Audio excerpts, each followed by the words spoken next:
Well, the assassination attempts in Garland, Texas are behind us now, but they leave behind them the usual trail in the media.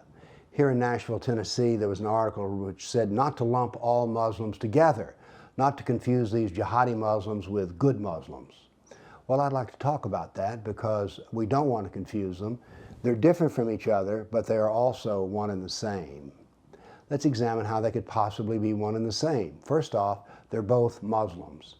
Now, the newspaper says that the Garland, Texas assassins were criminals, but these are not criminals. These are jihadists, the highest manifestation of Islam and the highest manifestation of being a Muslim. So we need to keep that in mind. All Muslims share the same Koran, the same prayers, the same Sunna of Mohammed, the same prophet, and the same life of Muhammad. So they share all of this in common, and this makes them one umma. Now, the Quran gives us a relationship between the jihadi and his community, the umma, and it says that the jihadi Muslim is the best Muslim. And how do we know this? Well, in the Quran it says that a jihadi, if killed in the process of practicing jihad, goes directly to heaven, whereas all other Muslims, including the good Muslim, has to go through the punishment of the grave and then the uncertainties of Judgment Day. Now, we don't know if these particular gunmen yelled Allahu Akbar, but they frequently do, and we need to know that not only is this muttered by jihadis, but it's muttered by every Muslim during his prayers 5 times a day. The same prayers, by the way, that curse the Christian and the Jew.